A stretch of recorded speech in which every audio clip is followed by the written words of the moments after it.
Ilmu bukan hanya soal apa yang kita pelajari, tapi bagaimana kita mengubah pengetahuan menjadi aksi nyata untuk kebaikan bersama.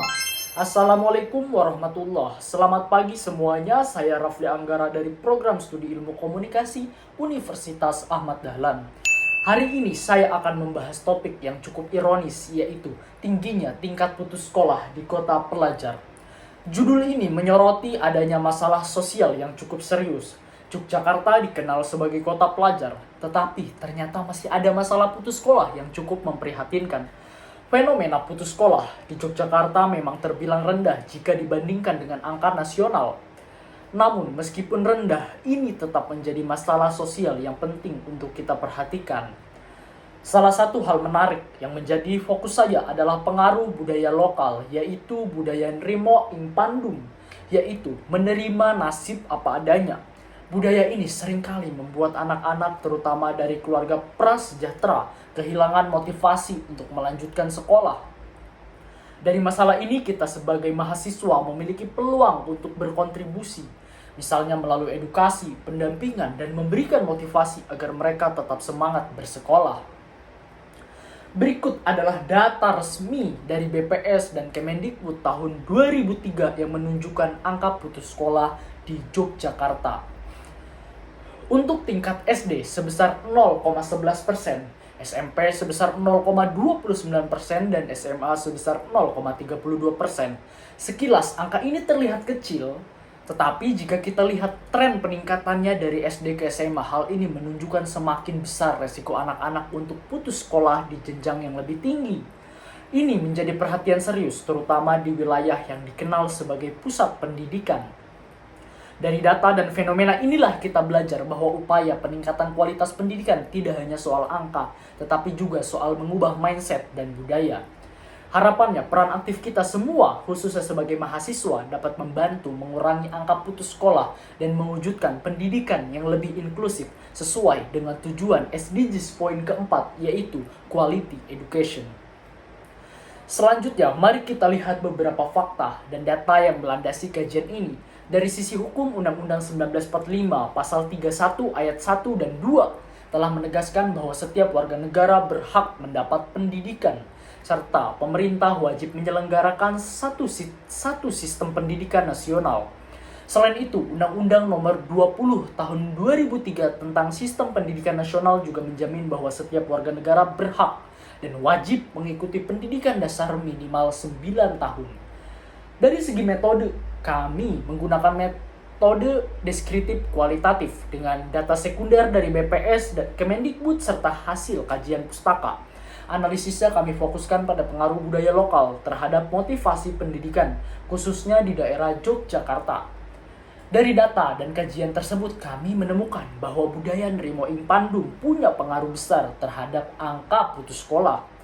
Ketika budaya ini dimaknai secara keliru, muncul sikap pasrah yang justru menurunkan motivasi untuk melanjutkan pendidikan. Terutama bagi anak-anak dari keluarga prasejahtera.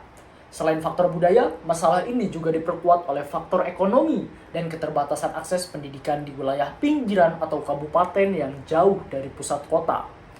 Meskipun rata-rata angka putus sekolah di Yogyakarta tergolong rendah, ternyata di kabupaten-kabupaten pinggiran masih cukup tinggi.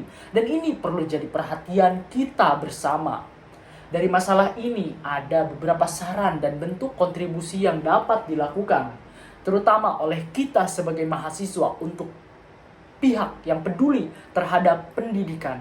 Di antaranya adalah melakukan edukasi kritis budaya, agar budaya Nrimo ing Pandum tidak lagi dimaknai secara pasrah, tetapi lebih sebagai sikap bijak. Kemudian, bimbingan belajar dan mentoring untuk membantu anak-anak yang beresiko putus sekolah. Kita juga bisa memanfaatkan kampanye digital dan media sosial untuk meningkatkan kesadaran masyarakat. Selain itu, ada program KKN tematik dan pengabdian desa, kolaborasi dengan pemangku kepentingan, penggalangan dana atau beasiswa lokal, hingga monitoring dan evaluasi yang berkelanjutan untuk memastikan program yang dijalankan tetap tepat sasaran. Intinya, masalah ini bukan hanya soal angka, tapi juga soal bagaimana kita sebagai bagian dari mahasiswa dan masyarakat ikut berkontribusi mendorong anak-anak tetap termotivasi untuk melanjutkan sekolah.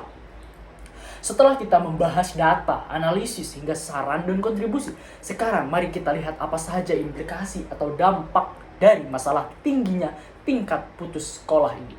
Yang pertama, ada resiko kemiskinan generasi berkelanjutan.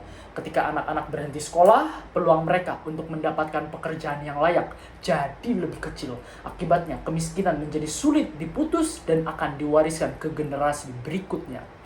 Kedua, terjadi ketimpangan sosial. Masyarakat yang mampu tetap bisa mengakses pendidikan yang tinggi, sementara mereka yang tidak mampu tertinggal semakin jauh. Hal ini menciptakan jurang ketidakadilan yang semakin lebar. Ketiga, tingkat kriminalitas juga berpotensi meningkat. Anak-anak putus sekolah seringkali kesulitan mendapat pekerjaan yang baik, sehingga sebagian mungkin tergoda melakukan tindakan yang melanggar hukum. Dan keempat, ada perubahan pola pikir di masyarakat. Budaya Nrimo Impandung yang disalahartikan ini bukan hanya menumbuhkan rasa pasrah, tetapi juga bisa mengurangi semangat untuk berusaha memperbaiki kehidupan. Kalau tidak diimbangi edukasi yang kritis, budaya yang semula positif bisa berubah menjadi penghambat kemajuan. Dari kajian ini, kita jadi belajar bahwa persoalan putus sekolah bukan hanya soal angka dan data, tetapi persoalan pola pikir, budaya, dan juga persoalan struktural yang kompleks.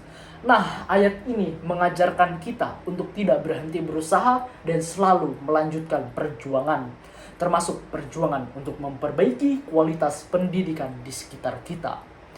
Terima kasih banyak atas perhatian dan waktunya. Semoga apa yang saya sampaikan bermanfaat dan bisa menjadi inspirasi bagi kita semua untuk ikut berkontribusi sekecil apapun itu.